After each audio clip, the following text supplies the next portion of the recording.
Before we begin today, we want to acknowledge that the land we're on is native land and was stolen from the people who lived here for thousands of years.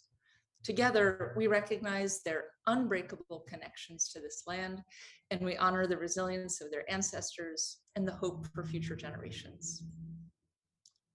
With this debate cycle, City Club sustains a tradition of more than 100 years of candidate debates.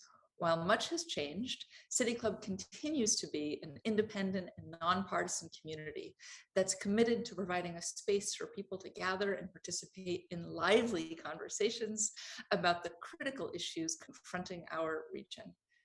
Since our founding, City Club has been a champion for this kind of civic engagement, creativity over partisanship, and the common good over narrow self-interests, while also holding space for new voices to be heard.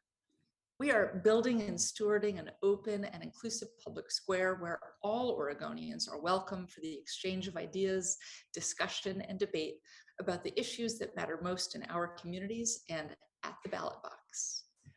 Today, City Club is hosting a debate between 4 Republican candidates running for Oregon's next governor: Dr. Bud Pierce, Sandy Mayor Stan Pulliam, Ms. Bridget Barton, and Ms. Jessica Gomez. As we get started, I want to recognize and thank the producers of today's debate, Kayla Kennett and Rebecca Tweed, our American Sign Language interpreters, and the entire volunteer events committee for working so hard to make this event and the whole debate series possible. Thank you all so much. City Club has been sustained over all these years through the generous support of our members, individual donors, foundations, nonprofits, and businesses, large and small.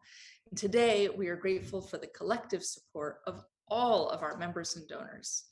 In particular, I want to thank our debate series sponsors, Chevron, The Standard, Northwest Natural, Tonkin Torp, the Oregon Business and Industry Association, and the Oregon Association of Hospitals and Health Systems. I'd also like to thank our media partners, KGW News, Open Signal, and X-Ray FM, for sharing this program on television and the radio. And thank you for watching and listening. If City Club's work aligns with your values, I hope that you'll support us as we continue to produce forums and debates, lead public policy research, and advocate for positive change. In addition to showing up to our events, there are 2 ways that you can support the work of City Club. You can start by becoming a City Club member. For more than 100 years, our members and supporters have helped City Club hold Oregon's leaders accountable. You can learn more about membership online at pdxcityclub.org/membership. You can also support City Club's work by making a donation today. Our events, which are free to all, are made possible by individual donors like you. Please consider making a gift to help us continue to provide thought-provoking debates and conversations. You can donate now by texting Democracy PDX to 44321. That is Democracy PDX, all one word, to 44321. Or you can give via our website, pdxcityclub.org/donate. Whether you become a member, make a gift, share the link with a friend, or just watch today's debate, all of us at City Club thank you for participating and helping us bring the public square to our community. And now for our program. We are delighted to partner with KGW this afternoon as they moderate this debate and broadcast portions of the debate on KGW Channel 8 and on their social media channels. It is now my pleasure to welcome our 2 moderators from KGW, Laural Porter and David Molko. Laural Porter joined KGW in 2000 after a dynamic career in broadcasting. She anchors KGW News on weeknights and co-anchors KGW News at 11. She also hosts KGW's current affairs show, Straight Talk, which airs Friday nights, and in that role won the 2015 Northwest Regional Emmy for Best Host/Moderator. David Molko joined KGW in January 2022 as an evening news anchor. A 5-time Emmy Award-winning journalist and television news anchor and correspondent, he has over 15 years of experience in international, national, and local storytelling. Laural and David, thank you for joining us. Well, thank you, Caitlin. And we would like to welcome all of you watching to the 2022 primary debate between the leading Republican candidates in the race for Oregon governor. You know, we are proud to be partnering with the City Club of Portland. And while Laurel and I here have the final word on the questions we pose, the City Club has established the entry threshold for the candidates to join this debate, as well as the guidelines for the overall format for the next 90 minutes or so. So let's introduce you to the candidates joining us virtually today. We'll go in alphabetical order. Bridget Barton is a political consultant and conservative writer. In recent years, she was involved with the Transformation Project, which supported conservative candidates and helped to launch the conservative business magazine, Brainstorm Northwest. More recently, Ms. Barton was president of the PAC, Oregon Pathfinder, a position she left when she announced she was running for governor. She served on a number of boards and committees, including on the Clackamas County Children and Youth Coordinating Council. She lives in West Lynn. Jessica Gomez is the founder and CEO of the small microelectronics manufacturer Rogue Valley Micro Devices. She serves on the Business Oregon Commission and Oregon Tech Board of Trustees. Ms. Gomez says she personally experienced homelessness as a teenager due to her family's financial struggles. She and her husband started what they call the first state-of-the-art microchip manufacturing facility in Southern Oregon, and she lives in Medford. Bud Pierce was the GOP nominee for governor in 2016. He's a cancer doctor and senior partner of Oregon Oncology Specialists of Salem. During his summers in medical school, he enlisted in the U.S. Marines. He served 6 years as a Marine reservist and served in the U.S. Naval Reserve as a doctor. Pierce lives in Salem. And Stan Pulliam is the two-term mayor of Sandy, Oregon. That's the town where he grew up and went to Sandy High School. He's an insurance executive. He's also served as a legislative staffer. Mayor Pulliam lives in Sandy. And we also need to briefly mention former House Republican leader Christine Drazen dropped out of this debate just about 2 hours ago. Drazen's campaign manager did not give a reason for her withdrawal. So welcome to you all. And now let's move on to some ground rules here. We're going to begin with opening statements. You'll each have 90 seconds, followed by an open question and answer section on everything from homelessness to taxation to leadership candidates. You'll have 60 seconds to answer each question. The City Club has provided a timekeeper. The candidates, you can see the time. Keep in mind that the timekeeper, I should say, may mute you if you go over your allotted time. And candidates, you have agreed to observe those limits and be respectful of one another's time. The City Club has also designated a 30-second free speech pass. You may use one time to make a point at any stage of the Q&A. Just raise your hand.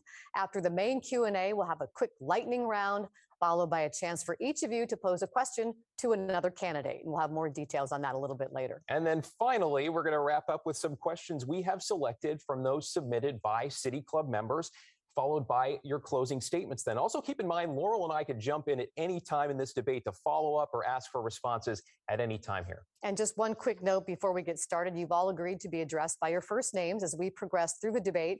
We're going to begin with opening statements. The order was determined by a random drawing conducted earlier by the City Club. We'll go in the same order for opening and closing statements. When we get to questions, we'll be alternating who goes first. And Stan Pulliam, you're first. Your opening statement, please. You have 90 seconds. Well, thank you. Thank you for having me. Good afternoon. My name's Stan Pulliam. I'm the same Stan Pulliam who stood up and fought back as mayor of my local community of Sandy against Governor Kate Brown's extreme mandates and shutdowns. You see, our movement began one afternoon in a small diner here in our community full of small business owners. Together, we made a decision that day that we were going to stand up and we were going to fight back. We've been fighting every day since. You see that fight as we were the first to stand up and call out the defund the police movement in the city of Portland and called it out for what it is, a culture of criminality. You see us fighting as we stand with parents across the state against the comprehensive sex education and gender identity being taught to young kids in our schools. You see us in the fight as we are in downtown Portland confronted by Antifa, and we look the extreme left-wing terrorist group in the eye and refuse to back down. We believe strongly that Republicans are looking for a fighter and that we're absolutely that guy. We're going to take this fight all the way to the governor's office. Thank you so much for having me this afternoon. And thank you, Mayor Pulliam. Bridget Barton, you are up next. Your opening statements, 90 seconds, please. Thank you. It's great to be here today. I'm Bridget Barton, and I'm a relentlessly optimistic Republican.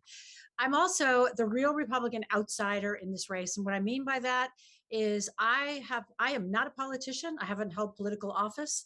I have no aspirations for a long-term political career. I have nothing to lose. So I own and don't owe anyone anything, so I can do anything once I'm elected. I have a 30 years experience as an advocate and a spokesperson on education reform, on natural resource issues, and on business issues around the state. So I have a great deal of experience to bring to the office. Voters have to answer two questions. They've got 18 candidates to choose from. The first is, which candidate do you think is really going to stand up for you and push back hard, turn things upside down, and get things done? Who's strong enough to do that? The second question is, who can get elected in the general election? To the first point, I'll say this. I have a history of doing hard things, from starting my own conservative magazine to bringing the first lawsuit against Kate Brown, helping organize that. How do you know I'm a rock solid Republican? Look at my endorsements. Lars Larson, Oregon Right to Life, sheriffs around the state, business owners around the state. They know that I can take it to the Democrats in the general election. I can't wait to look at those career politicians and tell them the people want their power back. Thank you. Thank you, Bridget. And Dr. Bud Pierce, your opening statement, you have 90 seconds. Thank you for having me on. I'm Dr. Bud Pierce. I run simply to make your lives better. It's about you and it's not about me. And I look to lead us collaboratively to solve the vexing problems that we face. We must have a safer society, people safe, property protected. We must get the homeless off the streets once and for all into lives of meaning and contribution and not desperation. We must radically improve the quality and the performance of our schools and no longer only have 1/3 of our 11th graders reading at federal minimums and doing math at federal minimums. And we must have great jobs. We must have great businesses so Oregonians can have great jobs with great pay and great benefits. And we must bring back the natural resource-based economy. I've had an interesting life that has prepared me well for this task. I grew up simply. My dad was a custodian. He died when I was 14 years old. I was working when I was 15. I've worked ever since. I received 2 doctorate degrees and I'm a practicing physician. I've led in the field of medicine. I've led our state in medicine, serving as the president of the Oregon Medical Association. I've built our business 25-fold in a time in which private practices are going away. And I've led in the fields of philanthropy, getting done small projects and large projects, including a $50 million project for free medical care before the Affordable Care Act. I'm prepared to serve. I ask for Oregonians to vote for me so I can serve you so you can have better lives. Thank you. All right, thank you, Dr. Pierce. And Jessica Gomez, your opening statement now, 90 seconds, please. Thank you so much. I'm Jessica Gomez. I'm running because Oregon needs a CEO and a leader who will bring balance to our state and deliver a return on investment to taxpayers. It's been we're in the last 2 weeks of this campaign, or this leg of the campaign, and I've been out for almost a year now, all around our state. And each of our regions are beautiful and unique and have their own distinct culture. And there's a great strength in that. And I believe Oregonians will come together for solutions. But in order to do that, it's going to take a leader who listens first. And I'll tell you what I'm hearing. I am hearing how people are frustrated and feeling hopeless and really unhappy with the overall direction of our state. And I think that, we can do so much better. My priorities for us are focused on the future. We can teach our kids how to think, not what to think, improve educational outcomes in public school. We can have a great public university system and focus on keeping our community safe and getting our unsheltered homeless off the street and into long-term rehabilitation programs. And we also have to work on livability issues in this state. Housing is too expensive. You look at gas, groceries, price of drugs. We need to work on those things that really impact Oregonians' ability to thrive and grow in this state. And that's what I'll do as your next governor. Thank you. All right, thank you all for those statements. We're going to move to questions now and start with breaking news. Now, in the last 24 hours, Politico published a draft opinion from the U.S. Supreme Court that indicates it plans to overturn Roe v. Wade. That, of course, is the landmark 1973 decision that guarantees federal constitutional protections for abortion. So today, the court confirmed that draft opinion is authentic, though, of course, we should note that decision is not final. Now, whatever the final outcome here, Republican governors in many states have worked to pass new restrictions on abortion, including in our neighboring state, Idaho. In Oregon, the right to an abortion is protected in the state constitution. If elected, what changes, if any, would you make regarding abortion access in Oregon?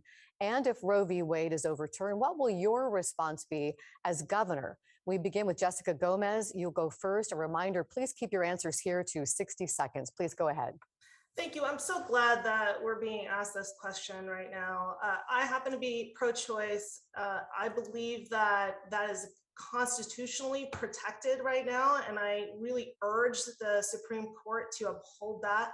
That being said, it's codified in Oregon state law, and so for me, you wouldn't see changes to this piece of Oregon law, and I think we need to support women's health. It's really an important part.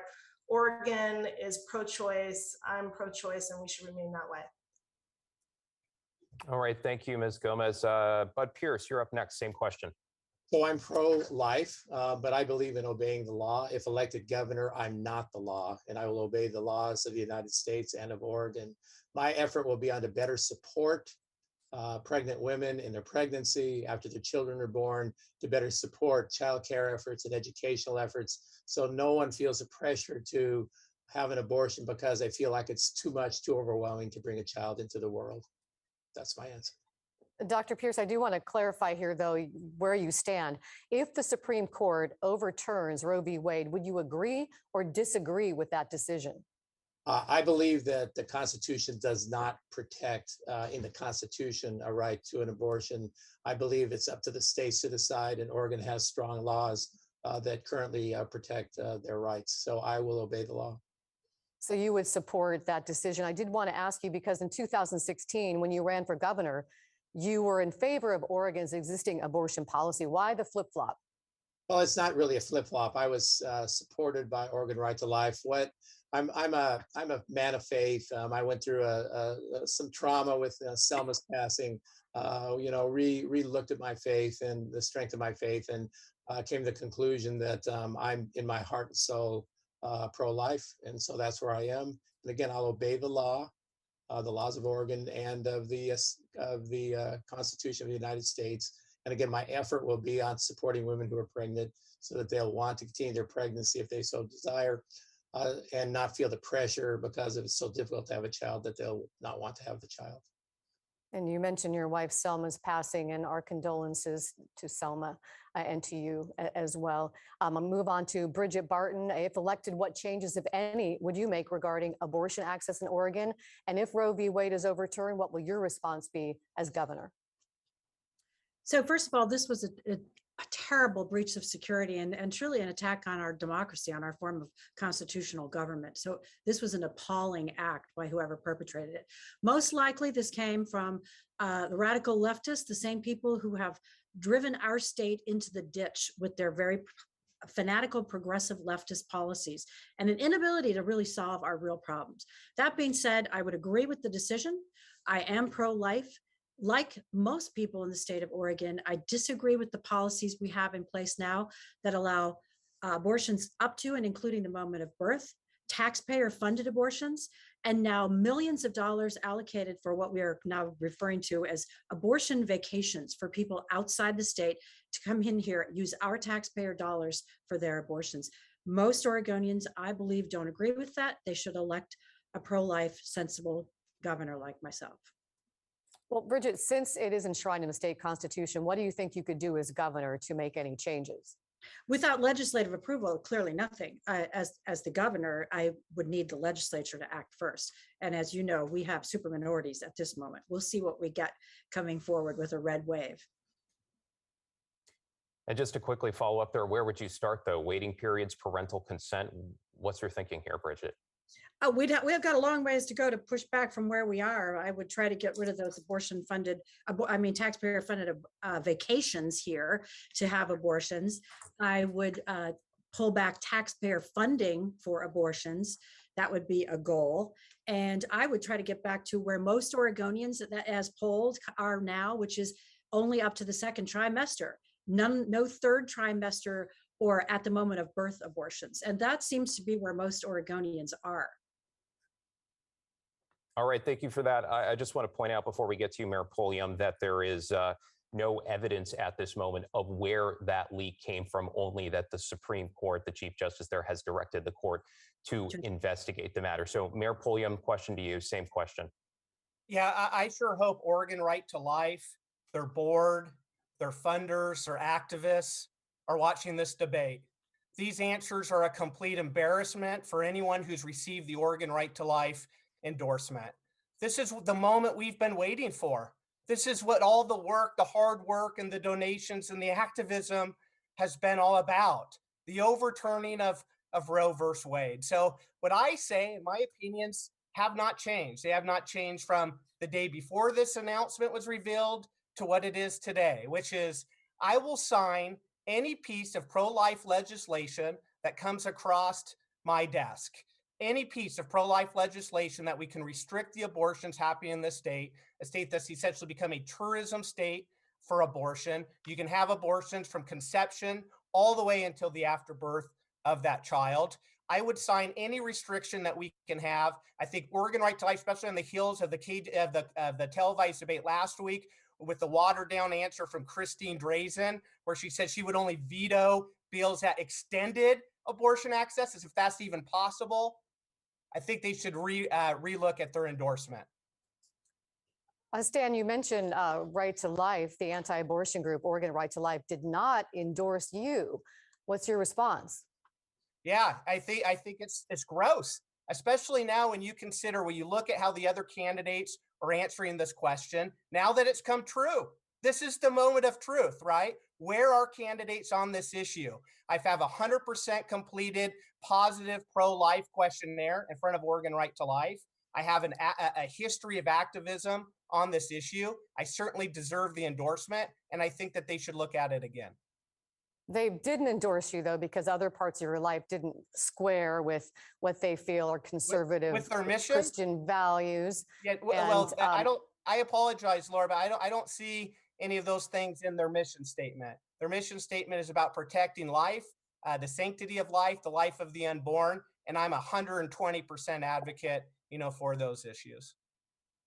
And I did want to mention, unfortunately, we are not able to ask Christine Drazen the question since she dropped out of the debate, but she has been endorsed by the anti-abortion group Oregon Right to Life. Did you have another response? I just wanted to follow up with Jessica, give you a chance to follow up on this question and draw you out a little bit here. Yeah. So an NBC News analysis of the Center for Reproductive Rights data, that's an abortion rights group, shows 23 states would institute bans.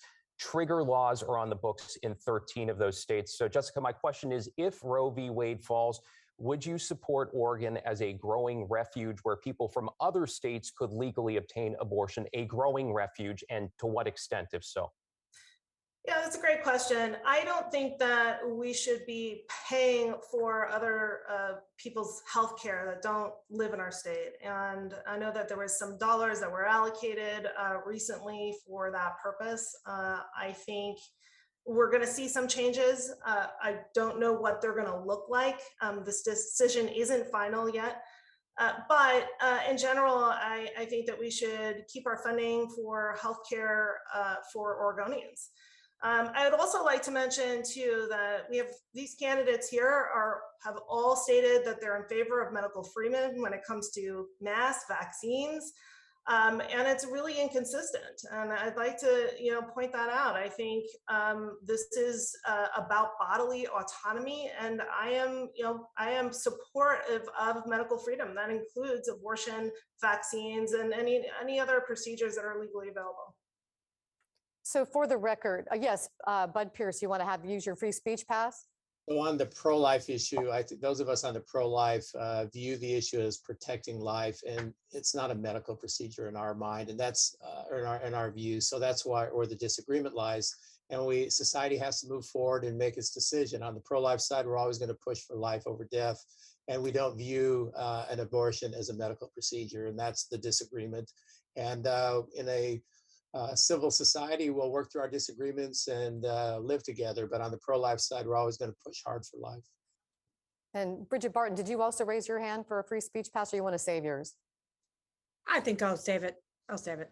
Okay. And I did, just for a visual, I did want to ask all of you, if Roe v. Wade is overturned, how many of you, raise your hand, how many of you would defend the right in the Oregon State Constitution protecting a woman's right to abortion? Raise your hand if you would defend that current policy. So Bud Pierce, you also raised your hand. So you would defend the current policy, even though you say you're right to life. I'm against the policy as a law, but again, I'm elected as governor. I have to obey the law. I'm not the law. And what I need to do is work with Right to Life and other pro-life organizations to change the hearts and minds of Oregon citizens. I think that elected officials should never become the law or try to become the law or to defend the law. We need to change the law. And I'm going to push hard for that, but I am not the law if I'm elected governor of Oregon. Officially, right, thank you, Kenny. Officially the third answer from Dr. Pierce on this issue. Right. I thought you asked about the policy, not the law, following the law. Of course, all of us as governor are going to follow the law. All right, candidates, thank you. We're going to move on to another subject. We're in an unusual situation where we have 5 candidates in this debate. We have 4 now, with Christine Drazen dropping out, 19 total, in a very crowded field in the Republican primary. And we could see a winner emerge with a relatively small percentage of the vote. What sets you apart from your opponents that makes you capable of becoming the first Republican to be the governor of Oregon in more than 40 years? We'll begin with Bud Pierce. Well, I had remarkable success in 2016 in my first run, achieved a lot of crossover votes, and again, resonated with a lot of people, both within the Republican Party and outside of the Republican Party. So I have a great confidence in that. We have the good fortune of Senator Betsy Johnson joining as an independent candidate. Been in the legislature roughly 20 years, a Democrat, votes greater than 90% of the time with the Democratic caucus. And so we hope and I believe that what we'll see in our elections the same as when Ross Perot and George Bush Sr. and Bill Clinton all ran, and Ross Perot took away a number of votes from the Republican president, and Bill Clinton won with a minority of the vote. So it's set up for us. I believe I'm the candidate who can do it. All right, thank you. Bridget, how about you? What sets you apart? What makes you could be the first Republican to win the governor's seat in 40 years? First of all, I am going to do it. And it's because, you know, when I travel the state, people around Oregon, and this is regardless of party, are so fed up. They're so frustrated. They are so angry at the career politicians. And this is actually on both sides of the aisle, because they get into these partisan bickering debates and they do not solve problems. Now, I have spent the last 30 years working on policy and problems, and I am laser focused on getting these things accomplished for the people. Taking care of homelessness, getting our schools back in order, getting natural resources back in use for rural Oregon. And I mean, getting to the bottom of substance abuse and homelessness. They know that I'm the candidate that will get that done and stay out of this partisan divide, stay out of this bickering, because I have nothing to lose and I don't owe anything to anybody, and that includes the party. And Stan, why are you the one who can win this? Yeah, you know, I think it's because I'm the one that's elected, and you can look at my past experience and my leadership. You know, I've talked a lot about Republicans are looking for a fighter, and we've been in this fight. We are in the fight. You saw us stand up and support our local Main Street small businesses and our children, our young families here in Oregon, in our community of Sandy, you know, during the lockdowns. You see me as mayor. When we faced nearly $1 million in debt in our police department, we backed the blue. We filled that debt today. We have more officers on the street than when we began, one of the only fully staffed departments across the entire state. You see where we're at when we're calling out the culture of criminality and the defund the police movement. You also see it in the last exchange, right? When we travel around, we give the same answers to the questions in conservative, you know, meeting rooms as we do when we're talking to, you know, the mainstream media. We're the candidate that actually talks to the issues that concern Oregonians the most. You know where we're at clearly on these issues, and we have a proven track record of success of standing up for those. Thank you, Stan. And Jessica, what sets you apart?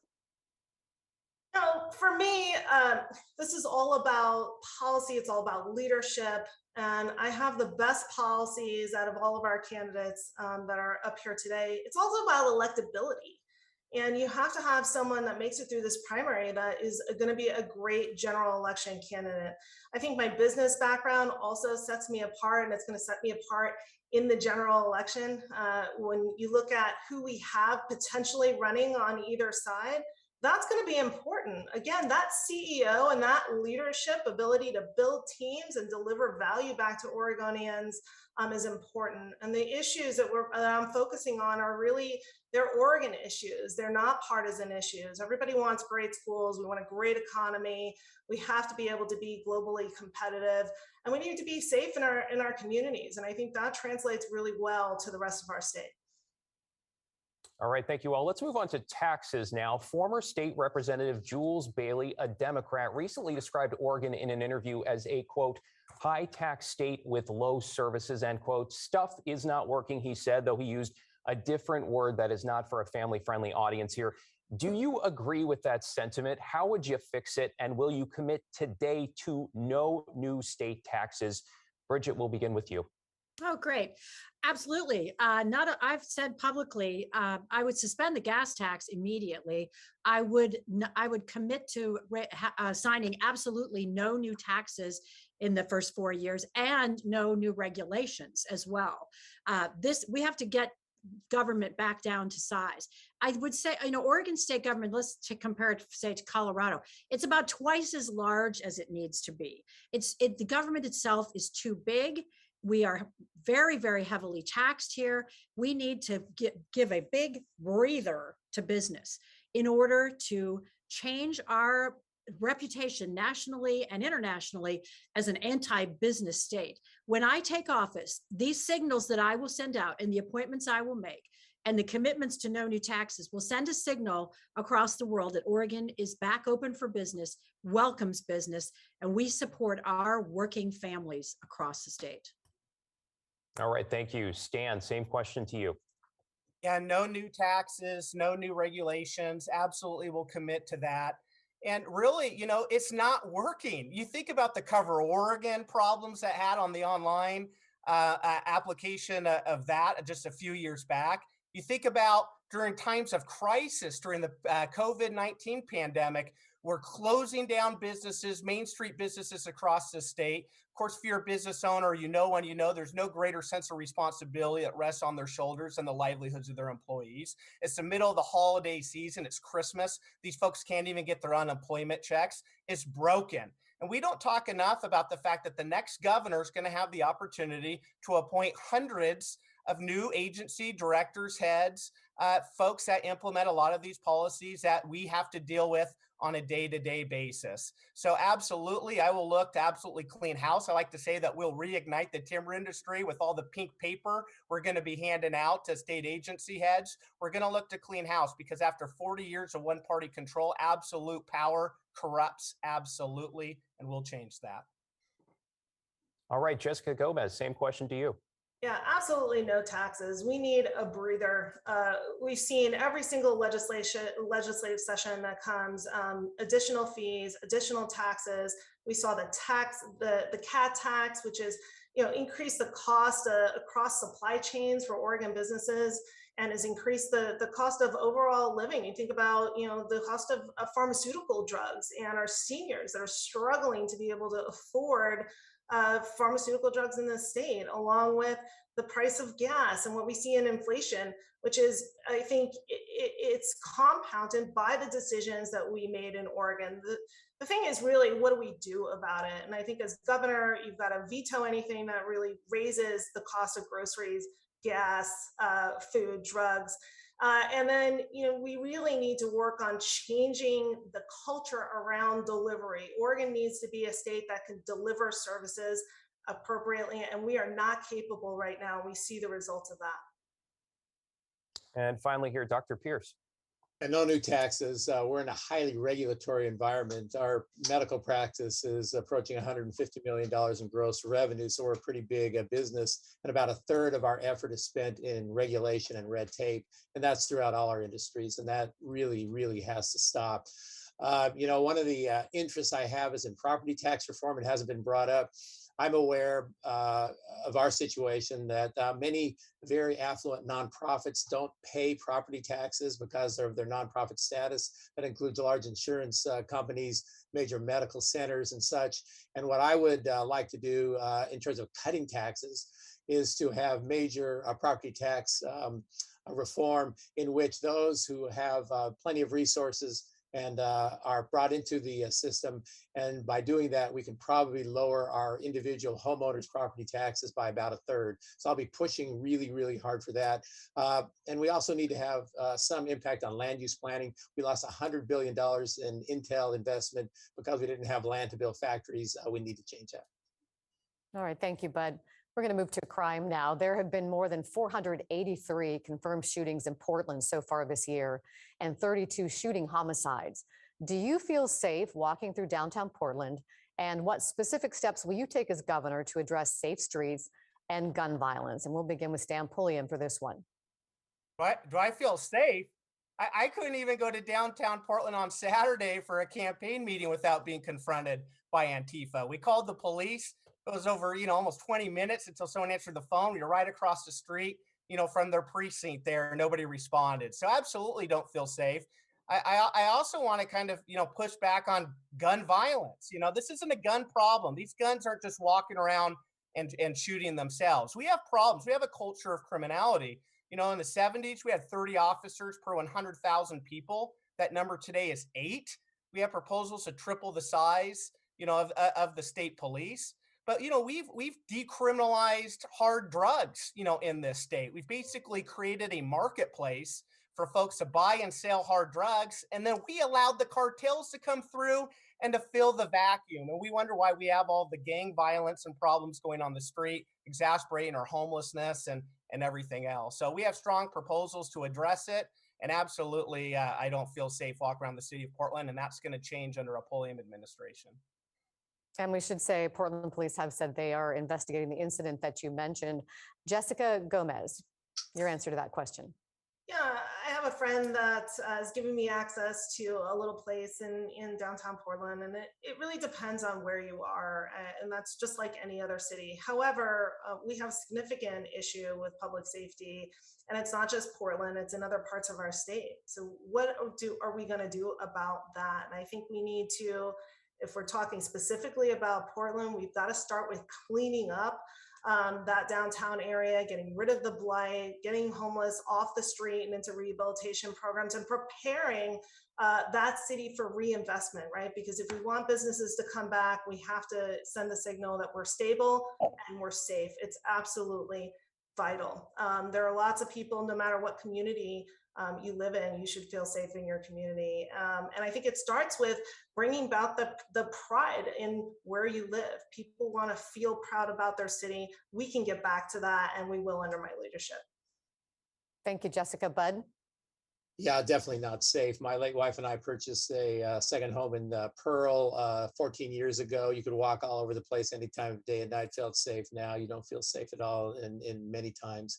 We need to support the police much better, more police, better training, better equipment, a governor and a government that stands by their side. We need to have a police that's aggressive in taking away weapons from drug cartels and from gangs. We need to have programs so that young people don't go into gangs and in fact, have activities that are beneficial to them and to society. And we must get the homeless off the streets once and for all, and that whole criminal culture of homelessness, drug use, and alcohol misuse. We have a lot of work to do, and I'll get it done. And Bridget. Yes, crime, as everyone knows, is skyrocketing, is completely out of control and continues to climb higher each year. And it isn't just Portland. And I refuse to just talk about it in terms of Portland because it's all over the state. But to be direct, yes, I feel completely unsafe in downtown Portland. And at the age of 66, my husband and I finally had to go out and get a permit to have a gun, to register and get firearms, because of our expectation that we would not have law enforcement if we needed it. At the base of this, if you ask law enforcement across the state, and I have, the problem is substance abuse. The problem is that we passed ballot measure 110, which legalized hard drugs, and it skyrocketed that substance abuse problem. I will get to the bottom of that. In my first year as governor, I'll marshal the forces necessary to refer that ballot measure back to the public. That has to be eliminated. Every law enforcement officer almost in the entire state agrees, or we are in trouble in this state.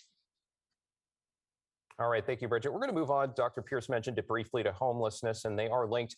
What would you do as governor to help the thousands of people who are homeless move off the streets and onto a healthier path? And we're going to begin here with Jessica Gomez. Yeah, so the unsheltered homeless and what we see happening in our urban areas is a result of addiction and mental health.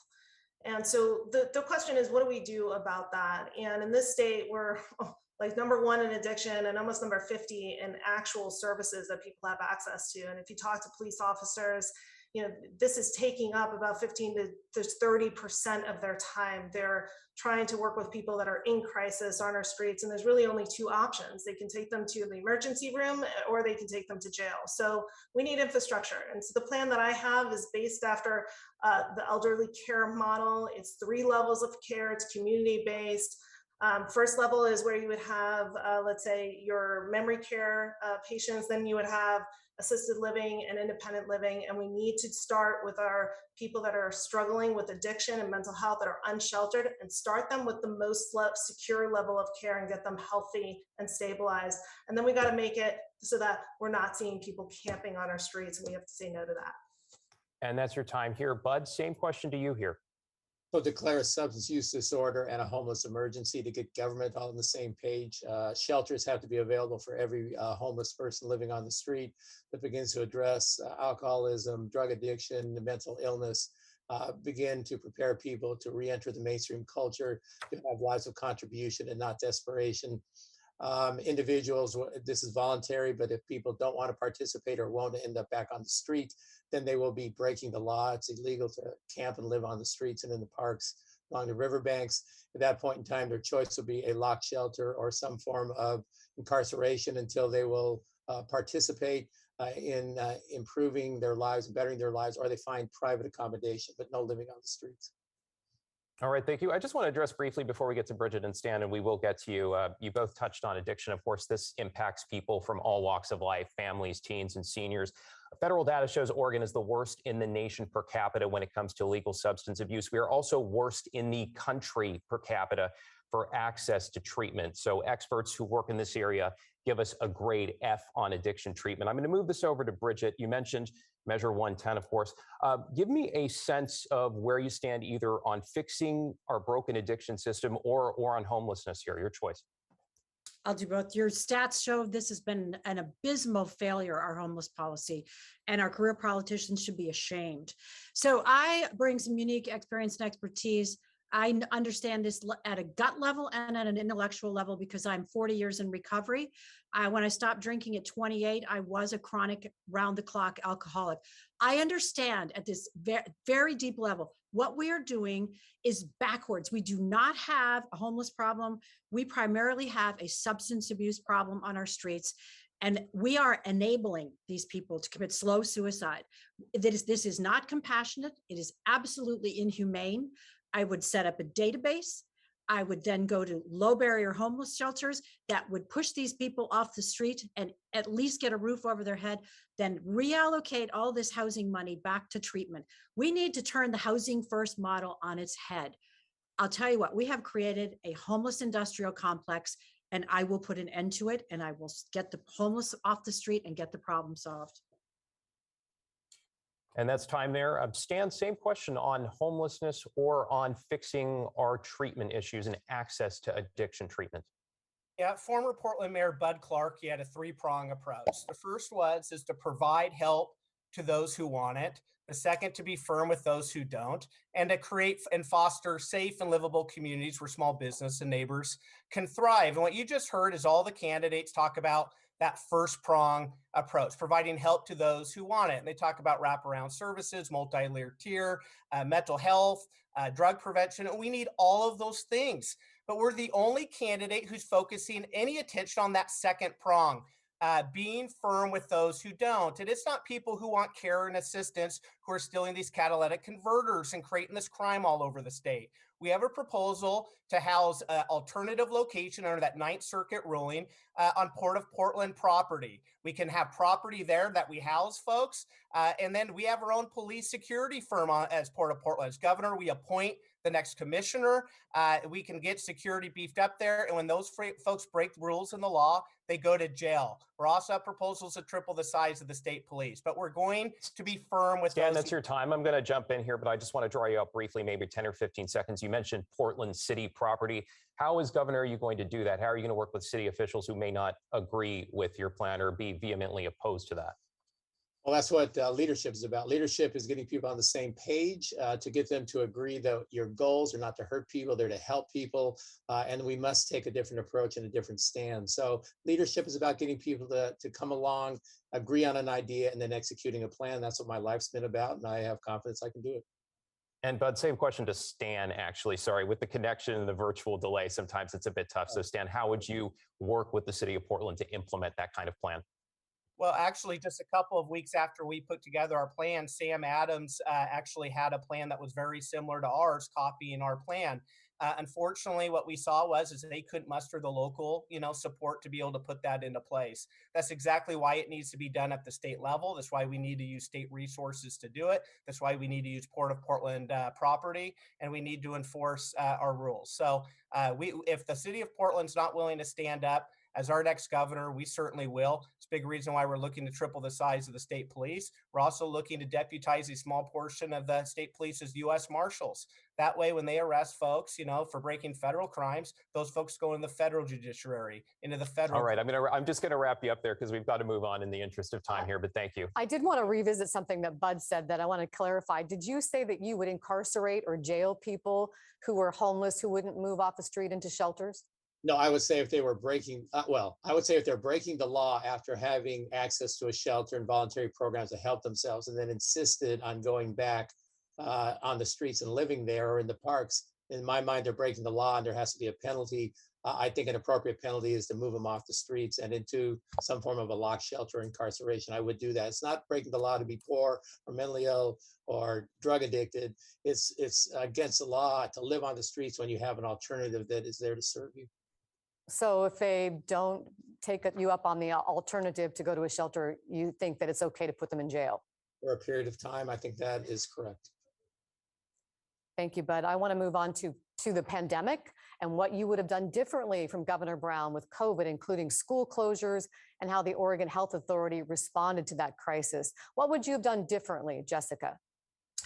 So I think in the beginning, everywhere across the world, including many states, followed pandemic mitigation strategy because we didn't know anything. The problem that I think we had in Oregon is, again, starts at the state agencies, and it's really about effectiveness and our ability to actually get the job done. And right now, we struggle. We struggled with the employment department, getting out unemployment checks. We struggled with some of the programs that were put in place to help people. We struggled with the vaccine rollout. And we were also shut down, I think, for way too long. In fact, in places that had high numbers like New York, they actually opened their schools that following September, and we were unable to get it done. And so as governor, it really starts with the prep work and making sure those agencies are able to execute when you have a situation where you're in crisis. And right now we have a lot of work to do. And Bud Pierce, what would you have done differently? I worked through the whole pandemic. Early on, lots of fear. I think some of the draconian measures put into place were okay at the beginning, although right from the beginning, we have to get buy-in from local people living in the trenches of life, local officials. We're all on the same page, we're on the same team. Early on, the data was very positive for Oregon. We're doing great. And we found out early on that the most at risk were the people over the age of 75 and 85, children very lightly affected. I've seen data, 1,000 children have died of COVID. I've seen recently 100 out of 73 million. So early on, we have to recognize that there are differences. One size fits all doesn't work. And again, rapidly move to voluntary implementation of restrictions, because you have to have different restrictions in different settings. You get the right size and the right response when people make decisions locally, government in support of local decisions, not mandating from above. And the great fear instilled in the population causes many deaths from the fear brought on through stress and suicides and overdose deaths as a COVID infection itself. Thank you, Bud. And Bridget. Yes, from the beginning, I would have instituted absolutely no mandates, none whatsoever. We are free, intelligent, adult Oregonians. We can make decisions for ourselves. Would not have imposed any school closures, any business closures, any mask mandates, any vaccine mandates, none of the above. I mentioned earlier that I helped organize the first lawsuit against Kate Brown when she unconstitutionally extended her emergency orders. I would not have done that. I would have followed the law that was in place, a more recent law that would have stated that it had to go to the legislature at that point. Because unlike the left, I actually believe in representative government. I like smallest government first.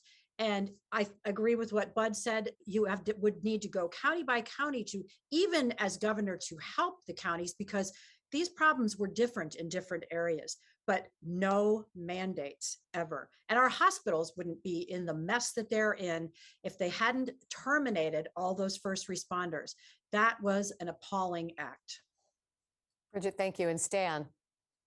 I'm so happy you're asking this question, because I think a lot of the viewers are probably asking themselves the same thing. Where were these candidates on this issue? Well, you all know where Mayor Stan was. We were solidly in the fight. And I'm sorry, but being in the fight's a lot more than just sending a small donation, to a lawsuit. You've got to be in the fight. And the problem with Governor Brown's mandates was the one size fits all. The fact that it didn't make any sense. It followed political science, not actual science. We could jam pack in some of the biggest corporations in this country, big box corporate America, but we couldn't support a local Main Street small business owner. Some of the most rich and elite among us, folks who could send their kids to private school, their kids were able to be in the classroom full time, 5 days a week. Us middle class folks, our kids were stuck in virtual and hybrid learning. It was a complete disgrace. We would look to have incentivized retired nurses to come back to work for hospital capacity, alternative treatments to keep people out of the hospital, and local control. That's how we would have led in this pandemic. And Stan, in terms of what you just mentioned in education-wise, a study from Brookings shows reading and math scores have dropped nationwide. And knowing you can't undo the decisions that Oregon's leaders made around school closures, moving forward, what plan do you have for students to catch up? Let me be specific here. Question here is going to Bud first. Well, what we have to do is we have to work harder. We have to have enrichment programs during the summer. We might have to have programs that are after school. The fact is, even before the pandemic, we had 1/3 in Salem-Keizer, 1/3 of our students in 11th grade at federal minimums for mathematics and reading. So we have so much work to do in educational reform. But for right now, we're going to have to double down on classroom participation, studies, study halls, rally the parents, rally the teachers, rally society so children can catch up. We're down, but we got to fight back. All right, Bridget, same question to you. A plan to have students catch up here. Okay, our public schools are in immediate need of triage. They are in shambles. I believe they estimate 30,000 students will have left the public schools, escaping. And it's not just because of the pandemic, and we know it, it's because of the indoctrination of a very leftist agenda. That 30,000 number would be a lot higher if there was any room left in any private school in the state, which there is not, or if it didn't cost a fortune. I've been an advocate for 30 years for education reform. When I'm elected governor, first step, a new deputy superintendent of public instruction. Second, an absolute complete change of vision focused on core academic excellence, new curriculums that will filter down. They're trying letters in Portland Public School. You know what that is? That's phonics. It's about time. Maybe our kids can finally learn to read. Thank you, Bridget. And we're just going to ask a couple of you questions now, just in the interest of time. We won't ask all of you these questions. None of you prominently mention on your websites any policy around climate change. But in Oregon, we've seen the impacts of climate change in both our rural and urban communities, including wildfires, drought, last year's heat wave that killed over 100 people in Oregon alone. How concerned are you about impacts of climate change? And if elected governor, what would you do differently to tackle these challenges? Jessica. Yeah, I think like many Oregonians, I am concerned about the impacts of climate change. And I think in Oregon specifically, we need to work on resilience, right? Oregonians have a special place for the environment in our hearts. And I think it's important. We want to have an impact, but we're a small state. So we need to align our public university systems and have them help us with develop new technology around methane pyrolysis, small modular nuclear reactors, things like battery storage. And then we can take that technology and actually export it to the rest of the world and have the kind of impact that we really want. Cap and trade and some of these restrictive things that raise costs actually doesn't achieve any measurable outcomes when it comes to reducing or stopping the situation with climate change. We need to also work on water infrastructure in this state. We haven't made any significant, I would say, investments in that in quite some time. So that needs to be done as well. And Stan, when it comes to climate change, what would you do? Yeah, we would not focus a lot of attention on a global climate crisis. We would focus our attention on jobs. The truth is that they call it, a global climate crisis for a reason. It's a global issue that politicians here in Oregon seem satisfied, resting our responsibility, even though we're an extremely small portion of the overall problem, resting our responsibility on the backs of our hardworking rural Oregonians. We would look to put things online like the Jordan Cove project out in Coos Bay that would have meant thousands of jobs for the folks in that area. The one thing I hope that we've all learned from the Russia-Ukraine deal is that people are going to get their energy product from somewhere. And if it's not from us here with our safeguards and environmental practices in the United States, they're going to get it from bad actors like Russia in the Middle East. And so what I'd like to see is we need all kinds of new renewable energies and stuff come online. We want those things to happen, but we need to not try to solve a global crisis here on the backs of hardworking Oregonians, and we need to put jobs first. Thank you, Stan. Candidates, time to take a breath. It's time for our lightning round.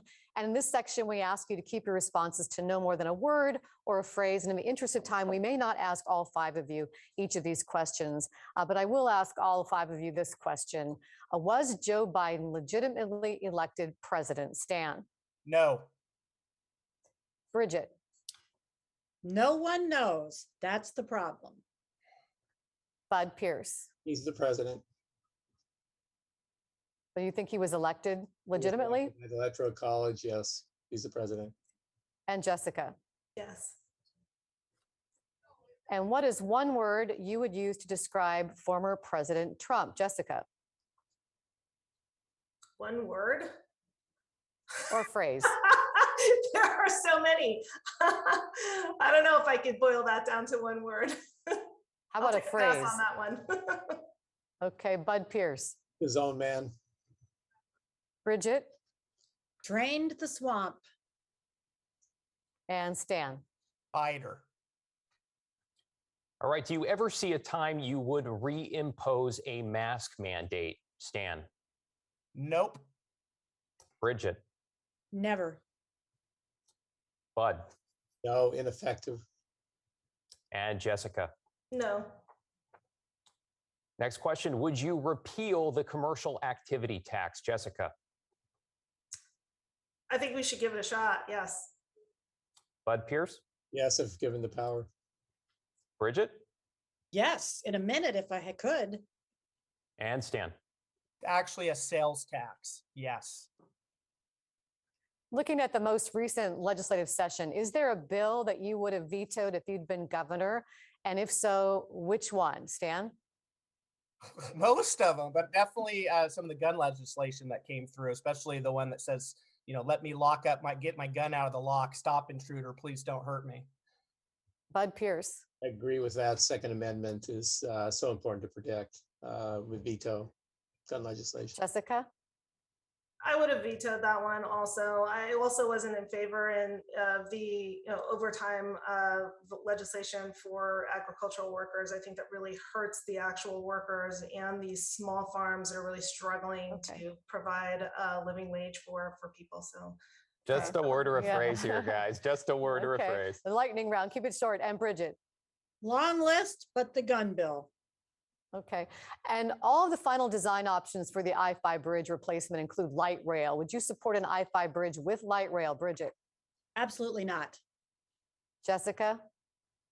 Can we pay for it? We need the bridge for sure. And you'd support it with light rail? Yeah, if we can pay for it. If we can afford to pay for it, yes. Only if more traffic lanes. Only if there are more traffic lanes, you would support light rail? Yeah, I would support the light rail part if there are more lanes on the bridge for traffic. And Stan? Nope. Okay. All right. One word to describe Oregon right now. One word, Bridget. Angry. Bud. Promise. Stan. Embarrassing. And Jessica.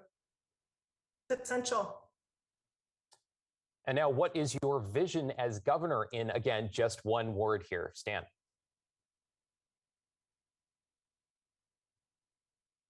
Unity. Bridget. Relentlessly optimistic. One word. 2 words, but we'll take it there. It's all right. Optimistic. Jessica. Opportunity. And Bud. Improvement. Who is a leader you admire most, Bud? Oh, I think Vicatia. Jessica? Oh, there are many. I really appreciated Vera Katz's leadership in Portland. Bridget? I like what Ron DeSantis is doing. And Stan? She knew I was going to say it. What a copycat. Ron DeSantis. You're the And what's something? Yeah. What's something people would be surprised to know about you, Bridget? That I just became a grandmother 2 days ago. Yay! Oh, congratulations. It's great to be a grandma. Yes, indeed. Yes. Congratulations, Jessica. Oh, I bake really elaborate cakes. Oh, yeah, we want to taste that, Bud. I've become a connoisseur somewhatly of non-alcoholic beers and really enjoy them. Oh, what do you recommend? I like that edge, Coors Edge. It sounds like it's not much, but I really like the taste of it, and it's good. As an edge. And Stan? Probably that I wrote the bill to legalize professional wrestling here in the state of Oregon. All right, just a couple more here. Yeah, definitely interesting. And then we're going to move on to the part where you ask a question to each other. Here's the last couple. What's your favorite rural town in Oregon, Jessica? Oh gosh, I love Pendleton. I really enjoy it being there. Bridget? I think Brownsville. Love Stan? Brownsville. Did you say Stan? Jessica loved Prineville, so I saw that one coming. Pendleton. I'm going to pick Prineville. And Bud? If I can count it on the coast, I like Lincoln City, if that's considered rural enough. Okay, and the last one here for you guys. What is the last book that you read, Stan? The last book that I read, I just read one, Sarah Huckabee Sanders' biography. It's great. Bud? By Common Sense, Phil Howard. Bridget? The 11 Principles of Ronald Reagan. And Jessica? Oh gosh, I think I read Outlaw Ocean. All right, thanks to all of you for playing ball. I know, That was a lot we of asked fun you and all the insightful. questions are just so much fun. We had to ask you all. Yeah, all right. Okay, so now we're going to get to an opportunity for each of you to pose a question to one other opponent of your choosing, just one. So here's the thing. We ask that you phrase it as a question, keep it to about 20 seconds. Candidates responding, you're going to have about 60 seconds to answer. So Stan, you're going to go first here. Please begin by addressing the other candidate directly. Yeah, my question will go to Bridget. Bridget, you've been kind of as outspoken as me about Christine Drazen spending all this money, basically lying to the people on her past experiences with policing, leadership, or lack thereof on cap and trade and education. and gun rights. What do you think is the most egregious mistruth that Christine said during this last election? I haven't actually accused her of lying about anything. I think that, Christine is a very capable legislator. I just think that when it came to negotiating with the other side, her leadership abilities or lack thereof became apparent. Her lack of judgment in leadership became apparent because she didn't lie about what she was doing. She just did not do a very good job of it. And consequently, she's on the hot seat now and has been unwilling to face the base, the Republican base. She has been absent at almost every single debate. And even, she says she's a small town girl from Klamath Falls. She did not show up at the Klamath Falls debate. And I think the citizens of Klamath Falls were thinking she might show up, but she did not. Well, it's too bad she's not here to be able to use her free speech pass so she could answer your criticisms. Well, now we're going to give Bridget a chance to pose a question to one of the candidates. Jessica, what role in government, what department do you think, if you were not successful in the election, that you would be the most capable and talented at directing? Oh, I would love to take on economic development for our state. I think it's really, really important. Unfortunately, we don't have a state agency that's really empowered to do that in a way that I think we need it. Okay, thank you, Jessica. All right, thanks. Bud Pierce, you're next. One question to one other candidate, please. I'll go to our mayor, Pulliam. So Mayor, you're in the city manager form of government in Sandy. And the question I have is, if you become governor, tell us, what is your experience in managing vast bureaucracies or vast numbers of people in accomplishing reform and getting goals done? What is your practical experience at that so far? Yeah, thank you for that question. What I would say is I have legislative experience. I mentioned that I actually wrote and passed through a piece of legislation that had over 35 co-sponsors from members of both parties. So I had a level of trust that I was able to build for people to add their names to that legislation. As mayor of my community in Sandy, I talk about a lot of the challenges that we faced when I got in there, from almost $1 million in debt. We had to fill that debt and make really extremely tough budget decisions. I brought our folks along for that. And I would just finish up by saying, during the COVID-19 pandemic, I was pretty vocal. I was out there. We had some city councilors that kind of said, Stan, you're a little further out there than I want to be. And yet when we issued a letter to the governor on behalf of our community, we had a 7-0 vote. And so I do believe that you look at my track record and ability to address some of our largest problems, my outspoken leadership to do that, and my ability to bring people along, show that I'm a tremendous, tremendous choice to be our next governor. Thank you. Thank you, Stan. That was a good, easy question from Bud for Stan. Well, Jessica, here is your chance to ask one of the candidates a question.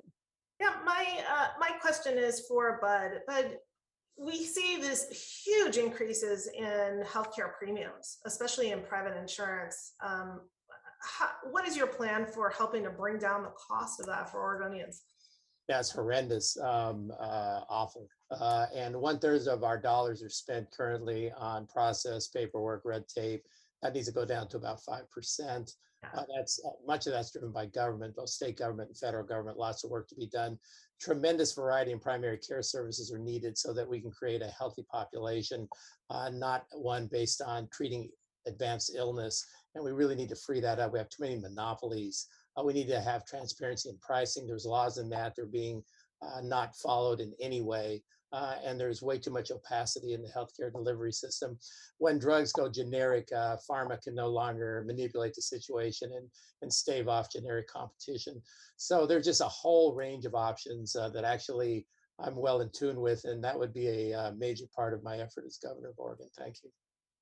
Thank you, Bud, and thank you, candidates, for those questions for each other. Let's move now to questions for the candidates from City Club members.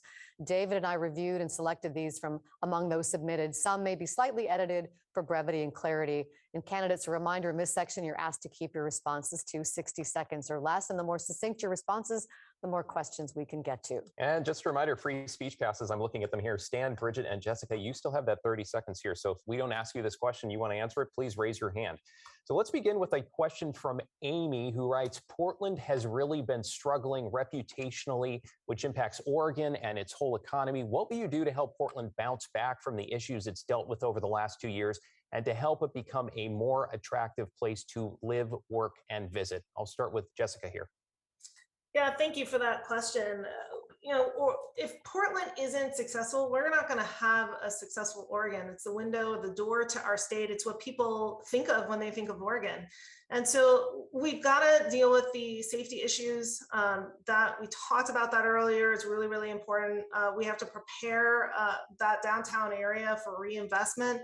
And I think we also need to address the affordability issue in Portland. It's really become extremely expensive to live there, to work there. We have issues with transportation and infrastructure that need to be addressed. And so there's a whole lot of work to be done to help recover Oregon and get us back to the amazing, quirky city that we used to be, and bring back that vitality. But it's got to take leadership. And right now, the leadership from the governor's office has really been lacking. And that's what I have to offer Oregonians when it comes to recovering Portland and getting us back in great shape. All right, that is your time there. Bridget, same question to you here. Yeah, three things. The first is the moratorium I mentioned on new taxes and regulations that would give businesses a chance to breathe and maybe get back on their feet. And maybe even we'd see some new restaurants, new entrepreneurs come back into Portland if there was a little bit of relief on that area. Second is getting to the bottom of our substance abuse problem, because it is at the base of our crime and homelessness problem.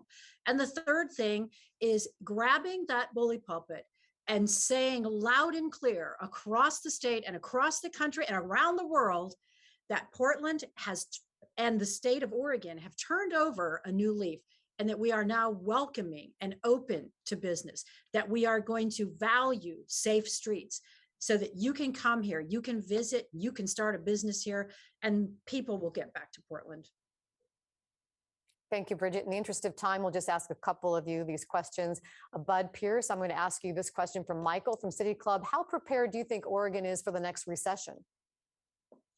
Oh, I think we're woefully prepared for the next recession. I believe a recession is likely on the way.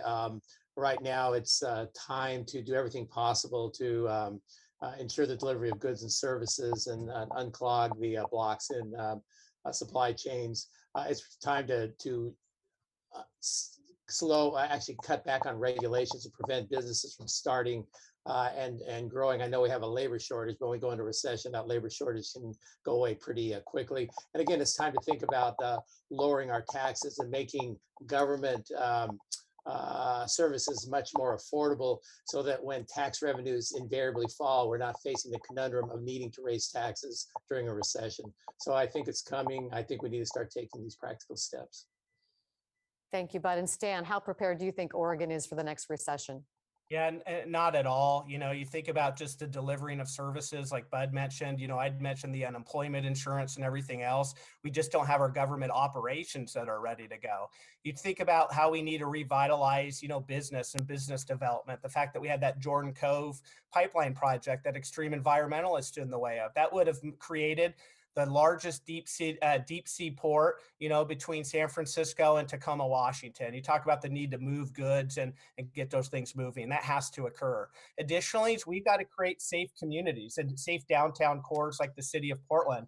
There's a big issue right now with people not wanting to return to work, especially in the Portland area, because of how unsafe it is, how unpleasant it is just to be into that community. We need to triple the size of the state police. We need to address the homeless crisis going on that's creating unsafe communities for all of us, and we need to incentivize people to go back to work. Can you see my hand? Yes. Oh, yes. We see Bridget. Yes. Go ahead, Bridget.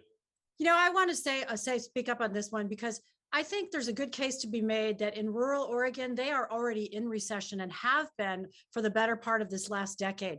So if we go into an even deeper recession, we're talking about depression out in the rural communities. So I think the next governor, and I hope it's me, has a really important job to do to get immediately active in making sure that those counties and those communities are protected a little more. We have almost 300 boards and commissions and appointments we can make.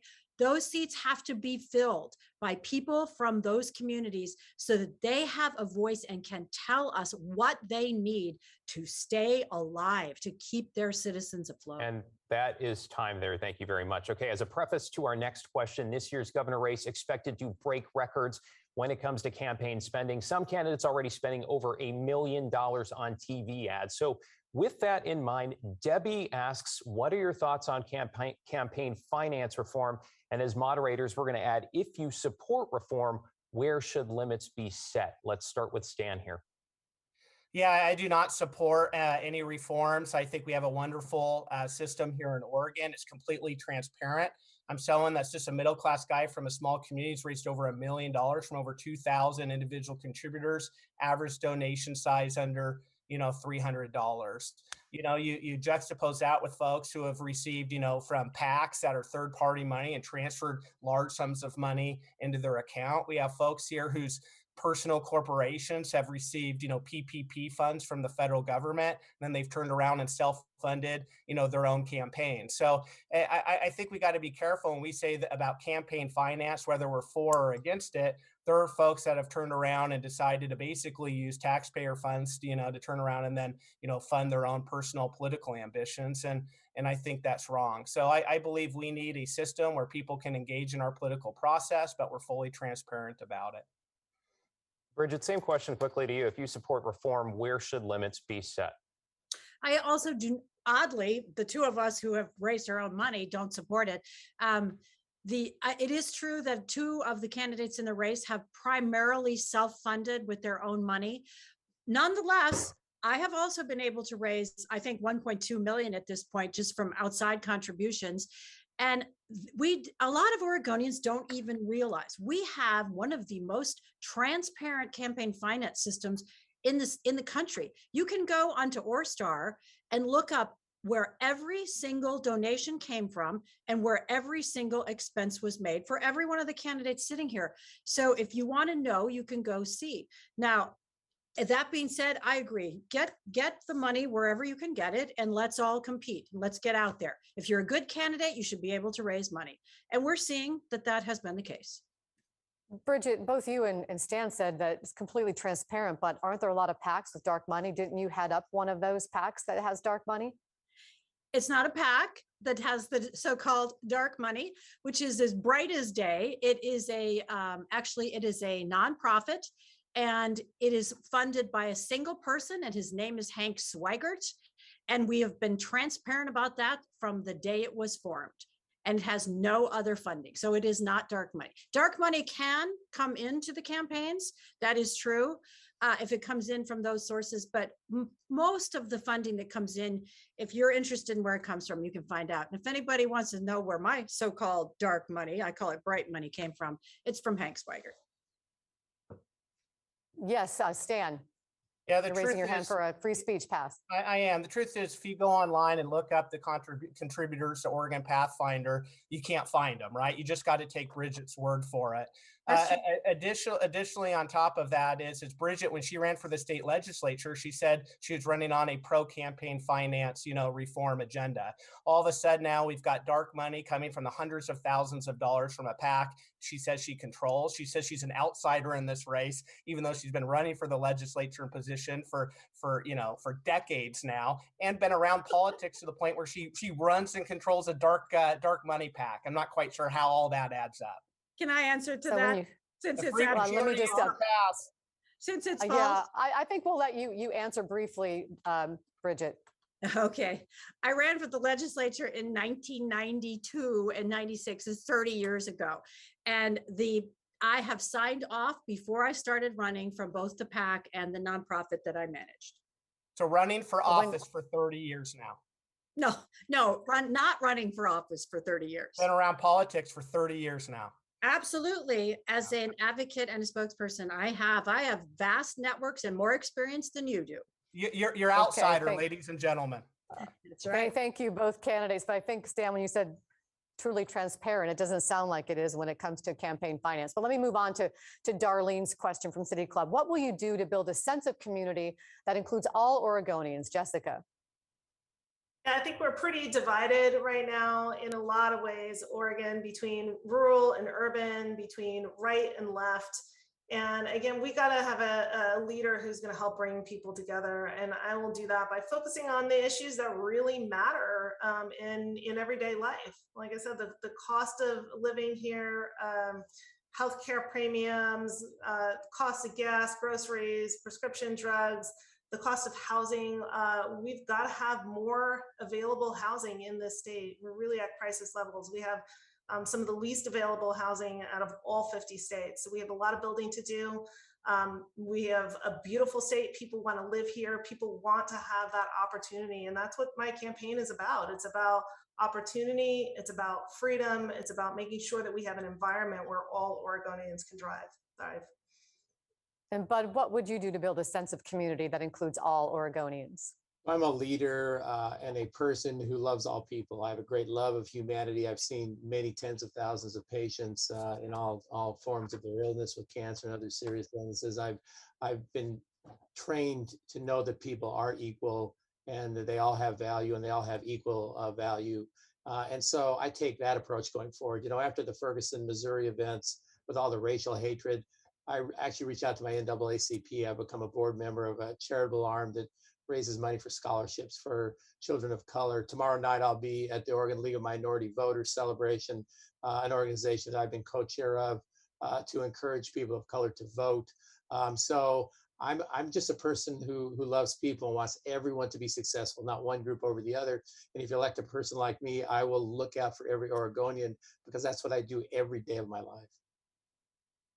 Thank you, Bud. Thanks, Bud. Okay, this is a question for me actually here. We're almost to closing statement, so we're mindful of the time, and thanks for our viewers for staying along with us here. So the question is, in your experience, whether as an elected leader, a consultant, or a business person, there likely came a time when you stumbled and you fell. Please tell us about a professional experience where you personally feel you came up short, or one you're not particularly proud of, and what you learned from it. Stan, we'll start with you here. Yeah, you know, we made a decision that we had to close our community swimming pool in order to support the police. And that's a pool that needs over a $15 million investment just for the opportunity to lose over $600,000 a year in operating expenses. And we had $1 million in debt for our police that we needed to stand up and keep our community safe. I have yet to be able, because of inflation and stuff, to be able to find a path forward to get a community effort galvanized, to be able to get aquatics and swimming for our community. So that is a challenge that is short for me, that is something, whether it's my private life or public life, that I look to be a very big part of, because I feel like it's an important, I learned how to swim in that pool. I played high school sports and water polo in that pool. I want my kids in our community to do it, but I needed to prioritize our police first. I believe in that. That's the kind of leader people can see in me, to the willingness to make tough decisions. But that's work that's left unfinished. All right, Bridget, same question to you. A professional experience where you feel you came up short, and what you learned from it. Well, you know, I graduated from a prestigious college, and my career moved along and advanced. By the time I was 23, I was managing a multi-million-dollar restaurant in Los Angeles. And that is when I really went into full-blown alcoholism and addiction. And that took me down. I made one mistake after another, and my career began to implode. And I'll tell you what I learned from that is that you have to face the hardest things, and you have to be willing to do whatever it takes. And when somebody puts a brick wall in front of you, you got to stop and take stock of where you are and make serious changes in your life to move forward. And that's what I did. It took me a long time to regain my footing, but I did. And, you know, for anyone out there that's struggling with addiction right now, I want to say, look at the screen. You can make it. You can beat addiction. you can run for governor of Oregon. Congratulations on your recovery. Thank A you. strong message there. Just a quick wild card question, a topic we haven't covered that you'd like to address in 60 seconds or less. Jessica, is there something we haven't asked you about you'd like to talk about? Yeah, I would like to talk about public education. I know we talked a little bit about it earlier, but for me, I really think that unless we are graduating kids that can be globally competitive, we're really going to be struggling as a state long term. We're not going to be able to build the future that we really want. So my plan for education really starts with the little kids. We need to make sure that they have the right support. They have access to small group instruction, that we're also giving parents the tools that they need to help their children be successful. And then as we get into the later years and into high school, I want to put in place a statewide apprenticeship model. They're doing this in Wisconsin, North Carolina, and Colorado, and it's highly successful. Kids are graduating with work experience, a career pathway, college credit, and are really employable right off the bat. And Bud Pierce, is there a topic we haven't asked you about that you'd like to address? I think the urban-rural divide, I think it's based around bringing back the natural resource-based economy to Oregon. Our rural areas are some of the wealthiest in the state when we had a viable timber industry. I think the COVID pandemic and the war in the Ukraine and supply chain disruptions have told us that we have to have natural resource-based economy in Oregon. And if we do the hard work in terms of environmentalism and protecting the environment, if we do it here, we'll protect the environment much more than when it's done in countries outside of the United States. So we have to return to growing food here, natural resources and timber, mining if we have minerals, and again, in an environmentally sensitive way. But if we need it and the world needs it, we have to return to that. And if we can make the rural areas prosperous again, the divide will melt away. And Jessica, I saw your hand go up there. You do have your 30-second free speech pass, so please go ahead, 30 seconds. Yeah, thank you. I would like to address this issue of onshoring and the opportunity that Oregon could have when we talk about manufacturing. So my business, I'm in the semiconductor industry sector. There is a lot of opportunity in this area. Right now, Oregon isn't prepared, but we can be. And I think we are going to see some huge improvements if we can align our economic development strategy, our land use policy around fostering growth in this area. It's really, really important. I don't think enough of us are really talking about the importance of high tech in Oregon. All right, and that is time here. Let us move to closing statements now. Yes, we finally made it. You are each going to have 1 minute here, 1 minute, 60 seconds. We're going to go in the same order as opening statements, and that means we are going to begin with Stan. You have 1 minute. Stan Pulliam, please begin. Yeah, as we travel the state, we've been on a bus tour, which in all reality is just my mom and dad's RV. And as we go around, we ask people two questions. The first is who here considers Oregon to be your home? And the hands go up. The next is who's having a conversation in the privacy of your own lives about possibly leaving the state? And again, the hands go up.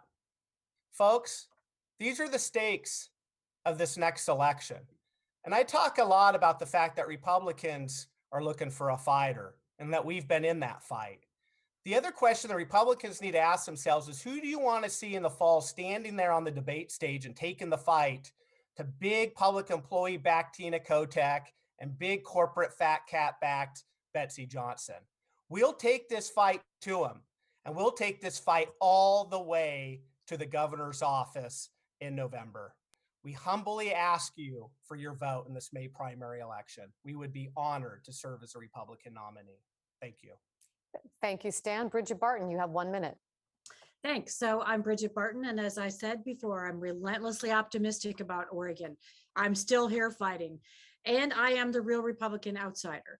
I do not have prior elected experience. I'm not a politician. I am committed to be your voice, and I know you're fed up, and I know you're tired of the disdain that our elected officials have for businesses, for working families, and for parents. So you have those two questions I mentioned earlier. Who's going to be strong enough to stand up to this? I am a fighter. And who can get elected? And I am a rock solid Republican with a 30-year history to show for it. And I can't wait when I am elected to deliver this message to the career politicians. The people want their freedom back in Oregon. The people want their power back. And I will deliver it to you. I ask for your vote and I ask for your support. Thank you very much. And thank you, Bridget. Bud Pierce, you are up next. Your closing statement, please keep it to a minute. Thank you. You know, I'm a Marine in spirit and in training. And that means I'm blunt and plain spoken. And I've been trained and I run naturally toward danger and not away from it. And I always say what I mean what I say. And if you elect me as governor, I'm going to do what I say I'm going to do. Thank you for allowing me to participate. Thank you, Bud Pierce. And Jessica Gomez, it's time for your closing statement. 60 seconds, please. Thank you. I know some of you may have heard in the beginning during introductions a little bit about my personal story. I struggled as a kid. I spent some time homeless as a teenager, but I was able to reclaim my life. And I look at that as a story about resilience and a uniquely American story. And I think in this state and in this country, we are losing the ability for kids like me to grow up and be able to overcome those barriers. So today, I mean, I would just like to invite people to join me. Let's take Oregon and make it into a state that's focused on opportunity, that's focused on empowerment, so that your kids and your grandkids will have that same opportunity to really grow and thrive in this state. We have a great future ahead of us. Let's make sure that we don't give it up. And I would just like to say it'd be an honor to have your vote. I will fight for you through that general election process and be victorious as your next governor. Thank you, Jessica. And that brings the City Club of Portland, KGW, Republican debate for the Oregon governor's race to a close. Our thanks to the candidates and to the City Club for providing Oregonians a front row seat. And that means it is now up to all of you watching. Election Day is 2 weeks from today. It's Tuesday, May 17th. So do not forget to cast your ballots ahead of the postmark deadline that evening. And if you missed parts of today's debate, we'll bring you the highlights both on air and online starting this evening. That's on KGW and KGW.com. Thank you for joining us. I'm Laural Porter. And I'm David Molko. On behalf of KGW and the City Club of Portland, have a great afternoon and remember to vote.